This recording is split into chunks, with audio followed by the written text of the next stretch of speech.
आनंद मोहन पर सीधा पलटवार। आज जो कुछ बोल पा रहे हैं वो सिर्फ नीतीश कुमार की ही है देन। नमस्कार, मैं हूं शनाया गर्ग और आप देख रहे हैं आंखें न्यूज़ 24। बिहार की सियासत में बयानों के तीर एक बार फिर आर पार चल रहे हैं। पूर्व सांसद आनंद मोहन की हालिया टिप्पणियों ने जेडीयू के भीतर नाराजगी बढ़ा दी है और अब इस पर नीतीश सरकार के मंत्री मदन सहनी ने बेहद कड़ा और दो टूक जवाब दिया है। मदन सहनी ने आनंद मोहन को सीधे तौर पर एहसान याद दिलाते हुए कहा है कि आज वे जो कुछ भी बोल पा रहे हैं वे सिर्फ और सिर्फ मुख्यमंत्री नीतीश कुमार की देन है। मुख्यमंत्री ने साफ लहजे में नसीहत दी कि आनंद मोहन को कम से कम अपने नेता पर ऐसी बयानबाजी करने से परहेज करना चाहिए। सिर्फ राजनीतिक बयानबाजी ही नहीं, मदन सहनी ने बिहार में हाल ही में हुए पुलिस एनकाउंटर पर भी खुलकर बात की और सरकार की पीठ थपथपाई। उन्होंने इसे नीतीश कुमार के सुशासन का असर बताते हुए कहा कि अपराधियों पर अंकुश लगाने के लिए पुलिस की यह कार्रवाई स्वागत योग्य है। पहले ही आ चुका है, हमारी पार्टी के हर एक प्रवक्ताओं ने इस पर अपना राय रखा और वो भी बोले इस पर कोई प्रतिक्रिया नहीं देना चाह रहा है।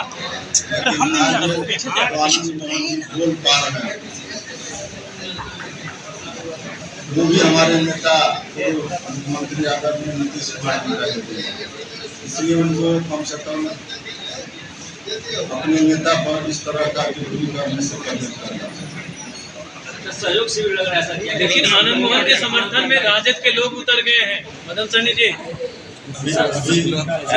ये जो सहयोग शिविर ये बहुत ही कल्याणकारी और जनता से जुड़ा हुआ है।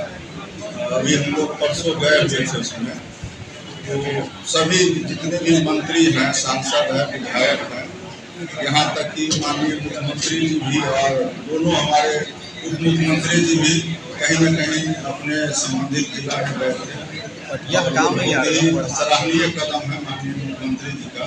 पूर्व में भी इस तरह का जनता दरबार और शिविर लगते रहे, इसका लाभ लोगों को मिलता है और इस सहयोग शिविर के माध्यम से भी लोगों का समस्या का तुरंत समाधान होगा। हम लोग इस शिविर में गए, जितने भी आवेदन आए उसमें से ज़्यादातर 90% से ज़्यादा हम लोगों ने देखा कि उसका निष्पादन हो चुका है। और आप सभी लोग अवगत हैं कि माननीय मुख्यमंत्री जी ने ये भी कहा है कि अगर 30 दिन के अंदर जो संबंधित विभाग के पदाधिकारी हैं उनके द्वारा अगर उनके समस्याओं का निदान नहीं होगा तो 31वें दिन में वो स्वतः निलंबित माने जाएंगे।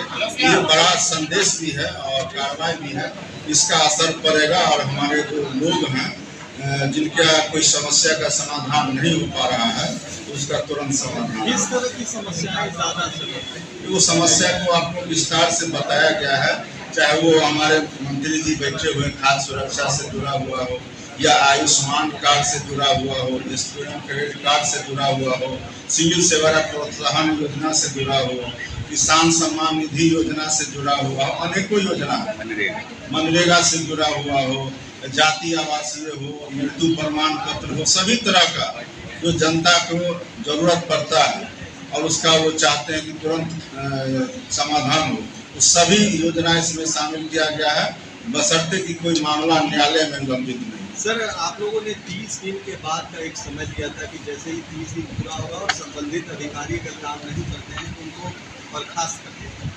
बर्खास्त नहीं किया जाएगा, उनको निलंबित किया जाएगा। तो अभी 30 दिन पूरा नहीं हुआ ना, अभी 10 दिन के बाद उनको पहला नोटिस जाएगा, 20 दिन के बाद दूसरा नोटिस और 30वां दिन के बाद जो है उनको कार्रवाई की जाएगी। सम्राट पुलिस की काम कर या इनकाउंटर काम कर रहा, क्या लग रहा है? ये सभी संयुक्त रूप से कार्रवाई है और आप सभी लोग अवगत हैं कि 20 साल तक लगातार माननीय मुख्यमंत्री जी का सुशासन का भी असर है।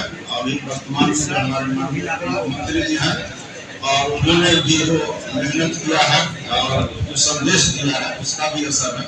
ये सामूहिक प्रयास है और इसका असर दिखाई दे रहा है और ये तो स्वागत योग्य है।